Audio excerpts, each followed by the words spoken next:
Nombreux sont les consommateurs togolais qui ignorent le cadre légal qui les lie à la compagnie d'énergie électrique du Togo CET en termes de droits et obligations. Ce constat fait par la Ligue des consommateurs du Togo LCT l'a amené à initier des séances d'information et de sensibilisation sur les droits et obligations des consommateurs du service public de distribution de l'énergie électrique au Togo. À Legbasito, dans la commune à Gwenyivé 3 à Lomé le 20 août 2022 et à Gbonou, commune d'Ogou 1 le 2 septembre, il s'est donc agi à l'autorité de réglementation du secteur de l'électricité, ARCE, invité pour la circonstance, de se faire connaître dans un premier temps et ensuite d'expliquer de long en large les droits et devoirs des consommateurs à ses participants. Aujourd'hui, les consommateurs pensent que quand ils ne sont pas satisfaits au niveau de la société, il n'y a aucune autorité à qui s'adresser. C'est pourquoi nous avons jugé de faire appel à l'autorité de régulation et pour nous aider à sensibiliser les consommateurs. Bénéficier en permanence de l'énergie électrique, refuser de payer les arriérés de factures laissés par un ancien locataire ou occupant du local concerné, être informé par la société de toute suspension momentanée ou prolongée dans la fourniture de l'énergie électrique pour travaux sur le réseau, obtenir réparation des préjudices qui lui sont causés par la faute de la société sont entre autres droits des consommateurs ici véhiculés.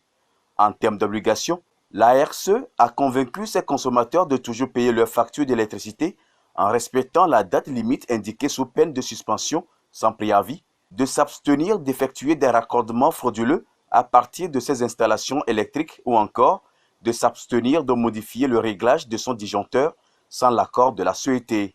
Ce fut des moments de questions-réponses riches en enseignements. Dès aujourd'hui, je connais mes devoirs et mes droits au niveau de la cité. Je ne vais jamais autoriser une personne de venir brancher sa lumière sur mon compteur. À vrai dire, je ne connaissais pas l'ARCE, mais ce matin, franchement, je suis très content d'avoir découvert cette autorité. Franchement, j'ai été marqué par les interventions de tous les membres de la délégation. Il y a eu un engouement, de bonnes questions ont été posées.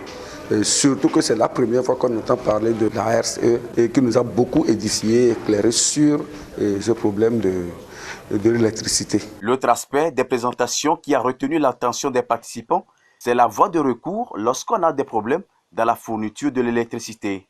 Il faut tout d'abord s'adresser à l'agence de la société la plus proche de chez soi. Mais en cas d'insatisfaction, je sais grâce à cette réunion que je dois m'adresser à l'ARCE qui va nous aider. En réalité, la seule façon de pouvoir donc protéger l'intérêt des consommateurs, c'est dans un premier temps de pouvoir leur apporter l'information, donc de les sensibiliser sur leurs droits et ensuite sur leurs obligations.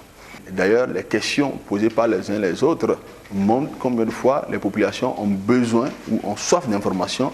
Il faut qu'on leur apporte cette information pour qu'ils comprennent que certaines pratiques ne sont pas légales, ne sont pas recommandées. C'est l'occasion, en tout cas pour moi, au nom de la direction générale, de mes collègues, d'exprimer nos gratitudes à la Ligue et à tous les participants. Les responsables d'agences de la société présents à ces rencontres se disent satisfaits par la qualité des échanges. Comme on le dit, on ne peut pas danser, s'apprécier. Puisque toi, tu vas croire que ce que tu fais, c'est parfait. Mais quand l'autre dira que tu ne suis pas satisfait ici, que tu vas mieux t'améliorer. C'est par cette occasion que j'ai trouvé que certains ne savaient même pas qu'un restaurant sur les toits d'araignée n'était pas légal. C'est une occasion aussi de conscientiser nos clients par rapport à ces pratiques. Aussi ravis d'avoir assisté à ces séances de sensibilisation, les mairies. Il y a certains points qui ont été relevés, on le faisait déjà sans savoir que c'était ça. Par exemple, pour l'éclairage public, nous allons l'améliorer parce que je viens de discuter avec monsieur le chef de l'agence qui nous a fait comprendre qu'on pouvait nous-mêmes créer une ligne qui pouvait prendre en charge tout cela. Donc dès que je ferai la restitution, ce serait un point de recommandation. Les chefs de village, de quartier, les présidents d'associations, de CDQ et de CVD savent heureusement le devoir de restitution qui les attend une fois de retour chez eux. De retour à la maison, je vais rassembler ma population pour leur restituer ce que j'ai écouté ici. Je remercie la LCT et la RCE pour cette bonne initiative. Le bilan au bout des 2 séances d'information est assez satisfaisant, se dit la LCT. C'est une satisfaction que nous trouvons dans cette sensibilisation parce que nous avons été utiles à un moment donné aux consommateurs. Que ces représentants continuent de sensibiliser leurs concitoyens. Et ça va permettre également à la CET de s'améliorer. À tous les niveaux, et particulièrement à la CET, on souhaite que ce genre de rencontres se répète, ça se répercute partout. Ça nous permet d'élargir la communication avec nos clients. L'autorité de réglementation du secteur de l'électricité, faut-il le préciser, assure le rôle de régulateur dans la gestion des activités des sous-secteurs de l'électricité, de l'eau potable et de l'assainissement collectif des eaux usées domestiques.